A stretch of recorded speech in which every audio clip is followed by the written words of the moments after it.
우리 교회에도 귀엽고 깜찍한 아기들이 있잖아요. 그렇죠? 네. 아직도 산타가 있는 줄 그렇게 믿고 있더라고요.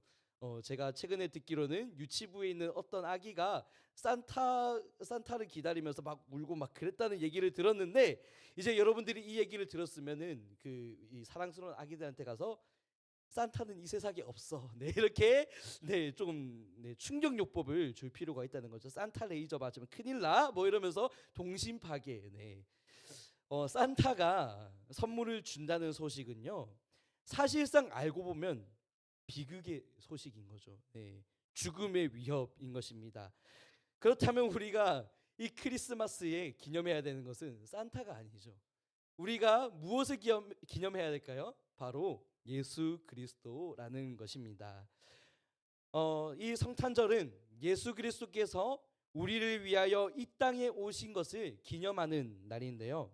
오늘 우리가 함께 본 누가복음의 본문은요, 너무나도 유명한 이야기예요. 교회를 다녀봤다면 연극을 통해서라던가 아니면 이런 성탄절 시즌만 되면 이 얘기를 많이 들었을 겁니다. 찬양도 있죠. 저 들밖에 한밤중에 양을 치던 목자들한테 천사가 나타나서 예수님의 탄생 소식을 알려주는 이야기입니다. 그런데 간혹 가다가는 여러분들이 이 목자의 이야기랑 동방박사의 이야기를 헷갈려 할 때가 있더라고요. 같은 시기이기 때문에 그런 거죠. 이 동방박사의 이야기는요, 마태복음에 나오는 이야기고요. 오늘 목자의 이야기는 누가복음에 나오는 이야기입니다. 기본적으로 동방박사랑 이 양을 치는 목자들은 다른 사람이에요. 근데 이 동방박사들, 박사라는 것은, 이 박사라는 직업은요, 오늘날에는 박수무당입니다. 점성술사 또는 뭐라고 해야 될까요? 그 마술사, 이런 느낌으로 보셔야 돼요. 그래서 고대 시대에는 이 점성술을 통해서 이 국가의 미래를 예언하는 샤머니즘이 발달했었기 때문에 이 점성술사들, 그러니까 이 동방박사라고 하는 사람들은요, 국가적으로 보면은 굉장히 고위 직분에 있었던 사람인 거예요. 별자리를 보면서 역사를 해석하고 미래를 예언하는 그런 국가적인 일을 하던 사람이었다는 겁니다. 그래서 이 동방박사들은 먹고 자고 하는 일이 별자리 보고 예언하는 거잖아요. 그래서 별자리를 보다가 예수님의 탄생을 알리는 별을 보게 되었고, 그 별을 보고서는 이 유대인의 왕이 태어났다라고 해석을 하게 된 거예요. 그래서 그 별을 따라서 예수님을 찾아오게 되었고, 왕에게 바치는 황금과 유향과 몰약을, 그런 값비싼 물건들을 준비해 와서 예수님께 바치고 경배를 드렸던 겁니다. 이게 동방박사 이야기예요. 그렇다면 목자는 어떤가? 목자는 가난하죠. 가진 게 없어요. 양 몇 마리랑 양치는 나무 막대기가 전부인 사람입니다. 들판에서 잠을 자고 양들과 함께 그렇게 온도를 나누는 그런 존재라는 것이죠. 예수님 시대 당시에도 양치기는요, 사회적으로 천대받던 직업이었어요. 무시를 당했죠. 아무도 거들떠보지 않는 소외 계층이었다는 겁니다. 그런데 이런 목자들 앞에 오늘 천사가 나타났다는 거죠. 바로 하나님께서 보내신 천사인데, 사람들은 외면하고 자신들 스스로도 보잘것없다고 느껴지는 그런 목자들 앞에 영광스러운 하나님의 천사가 나타나서 소식을 전하는 것입니다. 바로 예수 그리스도의 탄생 소식을요. 우리가 이 사실을 통해서 알 수 있는 것은 무엇이냐면요, 복음이라는 것은요, 기본적으로 신분의 제한이 없다는 거예요. 복음은 동방박사들에게도 유효한 것이지만, 복음은 또한 가난한 자, 소외된 자, 목자와 같은 자들에게도 당연히 효과가 있다는 것입니다. 하나님의 은혜는 사회적으로 성공하고 화려한 스펙을 가진 사람들에게도 적용되지만, 사회적으로 보았을 때 보잘것없고 실패한 것만 같은 인생에게도 하나님의 은혜는 동일하게 적용된다는 거예요. 그래서 복음에는, 이 하나님 나라의 원리에서는 이 신분이라는 것이 없습니다. 소외받는 사람이 없어요. 하나님은 낮고 천함이 아니라, 잘 살고 못 살고가 아니라 그저 한 사람을 귀하게 존귀하게 여기시고 동일한 사람으로 대하신다는 것이죠. 이것이 복음에 담겨 있는 놀라운 사실 중에 하나입니다. 오늘 목자들에게 하나님의 천사가 찾아왔다는 것은요, 이 세상이 볼 때에는 초라해 보일지 모르는 인생이지만 복음에 있어서만큼은 다른 사람들보다 가장 먼저 되는 사람이 될 수 있다는 그런 역전의 스토리를 보여주고 있는 것입니다. 그래서 우리가 이것을 확인하기 위해서 오늘 9절의 말씀을 함께 보시면 좋겠는데, 제가 PPT로도 준비를 했습니다. 쉬운 성경 버전이니까 함께 눈으로 따라와 주시면 좋겠습니다. 제가 읽을게요. 주님의 천사가 갑자기 이들 앞에 나타났습니다. 주님의 영광이 그들을 둘러 비추자 이들은 몹시 두려워하였습니다. 아멘. 자, 여러분 이미지를 한번 그려보세요. 하나님이 보내신 천사가 목자들 앞에 서 있어요. 그렇죠? 그리고 그 목자들 주변으로 이 주님의 영광이 가득하게 둘러싸여 있는 거예요. 찬란하게 빛나는 영광이 목자들을 둘러싸고 있는 거죠. 압도하고 있는 겁니다. 그 영광의 빛은 하나님의 임재, 하나님의 능력을 상징해요. 그 모습을 바라보는 사람들이라면 누구든지 두려워 떨 수밖에 없는 거죠. 엎드려서 경배할 수밖에 없는 겁니다. 제가 아는 한 동생이 있는데, 이 동생은 평생 동안에 교회랑 아무런 연관이 없었던 동생이에요. 교회를 다녀본 적도 없고 그리스도 예수가 누구신지 들어본 적도 없고 복음에 대해서는 전혀 알지 못했던 친구인데, 이 친구에게 한 가지 특이한 점이 있었다면 귀신을 본다는 사실이었어요. 이 친구는 평생을 귀신을 보고 자라왔던 동생이었는데, 어느 날 우연히 전도를 받았고 복음을 듣게 되었습니다. 그리고 기도를 하는 도중에 영광스럽고 찬란하게 빛나는 광채를 보았다는 거예요. 눈을 감고 있었는데 그런 게 보였대요. 그러고 그날 이후로는 더 이상 귀신을 보지 않게 되어서 이제 예수님을 믿고 교회에 다니게 되었다라는 그런 이야기를 해주었습니다. 개인적으로 저는 이런 신비한 체험들에 대해서는 조금 약간 경계를 하긴 합니다. 왜냐하면 이 신비한 체험은 보편적인 일이 아니잖아요. 한 사람 개인에게 있었던 특별한 일이기 때문에 이것을 보편화하기에는 조금 위험성이 있다고 생각하는 사람인데, 그럼에도 불구하고 이 동생의 이야기를 들으면서 깨달았던 사실은 무엇이냐면, 하나님께서 한 사람을 은혜로서 구원하시기 위해서는 생각보다 다양하고 놀라운 방법들로 일하신다는 거예요. 아마 그 동생이 보았던 빛나는 형체는 오늘 목자들이 보았던 이 주님의 영광과 아마 같은 것이었지 않았을까 생각이 드는데, 우리들은요, 여러분, 우리들은요 이미 이 빛을 본 사람들이에요. 무슨 말인지 모르시겠지만, 자, 여러분과 저는요 상식적으로 이 빛나는 광채를 두 눈으로 이렇게 직접 보지는 못했어요. 그렇죠? 그런데 여러분들이 예수 그리스도를 믿고 영접한 순간부터 이미 여러분들의 영혼은 예수 그리스도의 빛으로 비춰졌다는 사실입니다. 그것을 기억했으면 좋겠어요. 여러분들이 그 신비한 체험이 없어도 괜찮아요. 여러분들이 그 두 눈으로서 광채를 실제로 봐야 되는데, 아마 실제로 보면 실명할지도 모를 것 같습니다. 여러분들 마음속에 이미 이 심령 안에서 예수 그리스도의 빛이 비쳤다는 사실이죠. 빛이 드러났다는 것을 어떻게 알 수 있냐면요, 자, 빛이 드러나면 어떻게 되죠? 그림자가 생겨요. 그림자.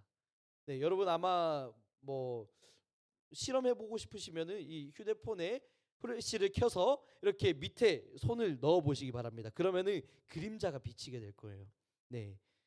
빛이 비추이는 곳에는 그림자가 생겨요. 그렇죠? 그렇다면 주님의 영광의 빛이 비추인 그 자리에는 어떤 그림자가 생기는가? 바로 우리의 죄악된 모습들이 그림자처럼 드러난다는 것이죠.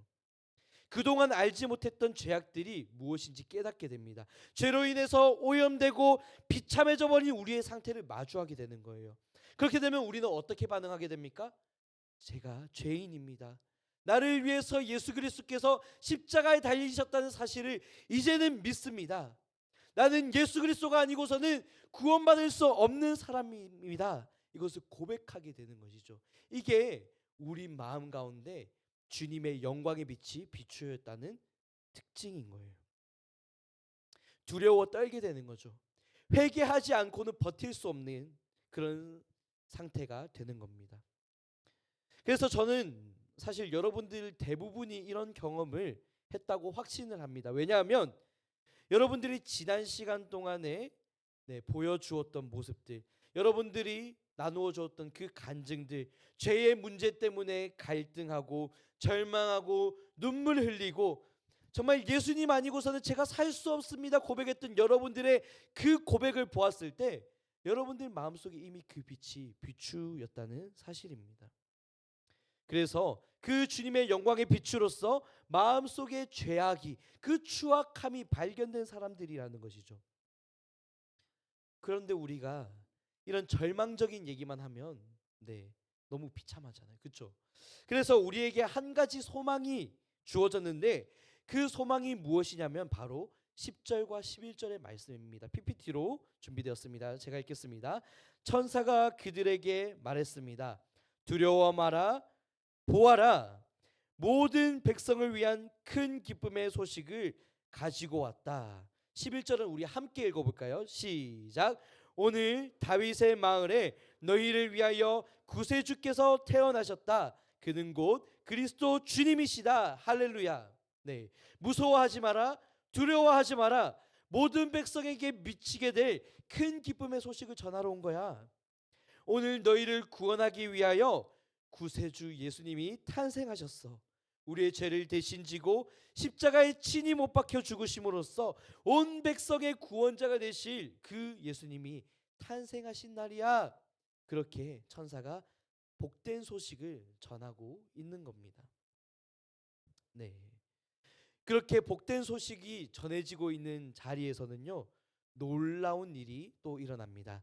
13절과 14절의 말씀인데 이 13절과 14절의 말씀에서는 하나님의 나라의 천사들과 천군이 찬양을 올려드리는 모습이 드러나고 있습니다. 13절 14절 PPT로 준비되어 있는데 제가 읽겠습니다.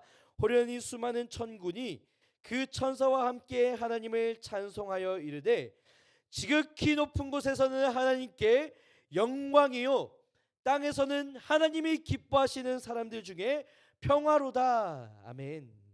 이 본문에는 하나님 나라의 천사들과 천군이 등장하고 있죠. 수많은 천군 천사들이 하나님을 찬양하고 장엄하고 아름다운 장면이 연출되고 있습니다. 오늘 목자들 앞에 나타났던 그 천사의 복음 선포와 함께 이제 환상을 통해서 보이는 거죠. 하나님의 천군과 천사가 찬양하는 것을, 예수 그리스도의 탄생하심을 영광스럽게 높여드리고 있는 모습이 나타나는 것입니다. 그 찬양의 내용은 지극히 높은 곳에서는 하나님께 영광이요 땅에서는 하나님이 기뻐하시는 자들 중에 평화로다라는 찬양인 것입니다. 오늘 우리가 함께 예수 그리스도의 탄생하심을 기억하고 또한 찬양으로 고백했는데요. 우리의 찬양의 모습은 이렇게 되어야 한다는 거예요. 지극히 높으신 곳에 계시는 하나님께 영광을 올려드리고 이 땅 가운데 예수 그리스도의 복음을 듣고 누리게 된 그 기쁨 가득한 우리들은 평화를 누리는 것, 이것이 우리의 찬양과 예배가 되어야 한다는 것입니다. 오늘은 오후 예배 시간에 2시 30분에 성탄절 발표회가 있어요.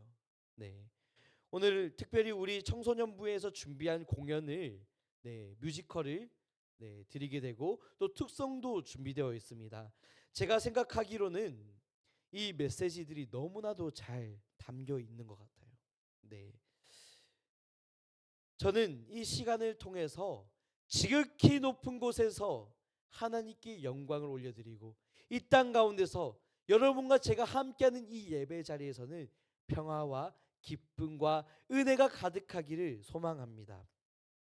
오늘 우리가 함께 이 뮤지컬을 하게 될 거고 또 특송을 하게 될 건데, 이 시간을 통해서 우리가 소망하는 것은 바로 화려한 조명이 아니라, 우리를 자랑하는 것이 아니라 오직 크리스마스의 유일한 주인 되시는 예수 그리스도만 기념되고 영광 받으시는 시간이 되기를 소망합니다.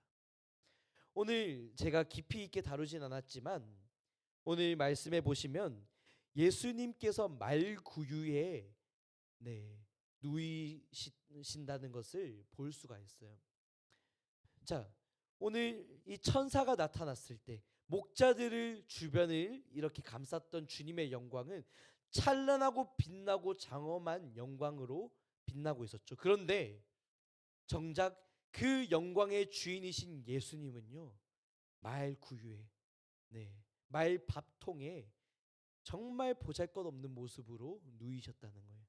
이것은 무엇을 말하냐면 영광의 주인 되시는 예수 그리스도께서 낮고 천한 인간의 모습으로 이 땅에 오실 뿐만 아니라 마침내 우리를 위하여 비참한 십자가에 대신해서 죽으시는 희생의 제물이 되신다는 것을 보여주는 사건인 거예요.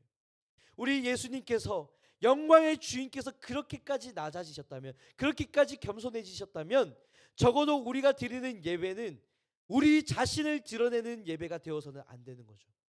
오직 그 영광의 주인이신 예수님께 다시 그 영광을 돌려드리는 예배가 되어야 할 겁니다. 그래서 저는 오늘 이 예배를 통해서, 성탄 발표회를 통해서 주님만 영광 받으시는 시간 되기를 소망해요. 다른 것이 아니죠. 우리 자신을 드러내는 것이 아니죠. 다른 무엇인가를 기념하거나 세속적인 어떠한 것으로 이 성탄절을 보내고 그렇게 마무리하는 것에서 끝나는 게 아니라 정말 우리가 이 성탄절에 기억해야 하는 것, 바로 예수 그리스도의 탄생과 그 예수 그리스도께서 우리를 위하여 이 땅에 오셨다는 것이 어떠한 의미인지를 기억하고 마땅히 드려야 할 영광을 올려드리는 것, 이것으로 우리의 성탄절이 장식되었으면 좋겠습니다. 그래서 오늘 오후 예배 시간에는 가능하시면 우리 청소년부가 다 함께 참석하셔서 이 하나님께 영광 올려드리는 기회를 동참하면은 좋겠습니다. 또한 내일은 성탄절 당일입니다. 내일은 월요일이지만 성탄절 당일입니다. 그래서 내일도 예배가 있을 거예요. 이 시간 11시에 이 자리에서 그대로 다시 예배를 드리게 될 겁니다. 여러분, 다른 그 무엇보다도 예수님을 가장 먼저 기억하고 예수님께 영광 올려드리는 여러분과 제가 되기를 소망합니다. 그래서 내일 이 시간에 다시 만나기를 소망하면서 우리 짧게 기도하고 예배를 마치도록 하겠습니다. 우리 함께 기도하실 때 이것 한 가지만 기도했으면 좋겠어요. 하나님, 이 성탄절이 화려한 다른 무엇인가 있을 수 있고, 또한 맛있는 것을 즐기고 또한 많은 것을 누리는 시간이 될 수도 있겠지만, 그것보다도 예수님을 가장 먼저 기억하고 예수님을 가장 많이 기념하는 그런 성탄절 되게 해주세요. 내 마음의 중심이 오직 주님께 드려지는 그런 귀한 성탄절 되기를 원합니다. 그런 간절한 마음을 담아서, 또한 서원하는 마음을 담아서 기도하며 나아가겠습니다. 기도하시겠습니다. 하나님 아버지, 오늘도 정말 이 성탄을 준비하면서 예수 그리스도의 탄생하심과 예수 그리스도께서 우리를 위하여 이 땅에 오셨다는 사실이 무엇인지를 기억하고 기념하게 하심에 감사드립니다. 주님이 성탄절 가운데 정말 주님이 아닌 다른 것으로 채울 수 있는 요소들이 너무나도 많습니다. 세상에 화려한 조명들이 있습니다. 세상에 화려한 캐롤들이 있습니다. 맛있는 것을 먹고 즐기고 누리는 그런 것들이 있습니다. 그리고 또한 연인과의 데이트나 그런 다른 많은 것들이 있겠지만 주님 그런 것들보다도 오직 예수 그리스도를 먼저 기억하게 하여 주시옵소서.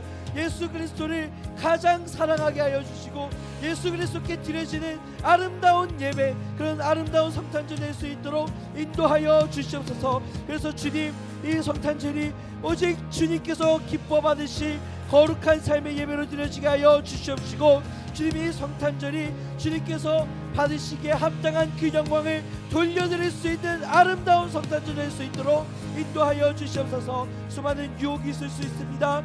주님, 우리 앞에 놓여 있는 그 수많은 환경들이 예배의 자리를 시키기보다도 예수님을 기억하게 하기보다도 우리의 마음을 흔드는 수많은 요소들이 있을 수 있습니다.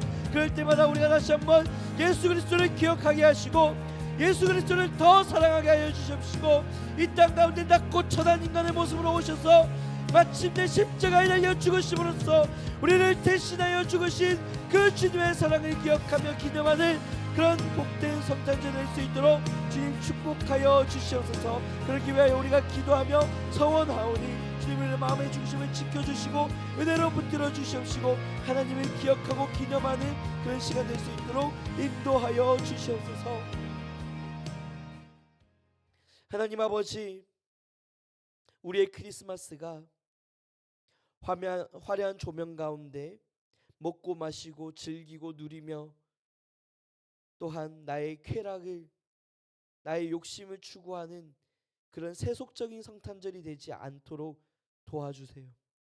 무엇보다도 성탄절의 유일한 주인 되시는 예수님을 가장 먼저 기억하고 가장 많이 생각하며 하나님 앞에서 우리의 마음을 점검해서 다시 한번 예수 그리스도께서 받으시기에 합당하신 그 영광을 돌려드리는 그런 복된 성탄절 될 수 있도록 인도하여 주시옵소서. 수많은 유혹이 있을 수 있습니다. 그때마다 우리 마음을 지키게 하여 주시고 주님께서 기뻐 받으시는 거룩한 삶의 예배로 드려질 수 있도록 우리 삶을 축복하시고 믿음도 하여 주시고, 그렇게 또한 결단하며 나아가는 복된 인생들 가운데 주님 은혜를 더하여 주시옵소서.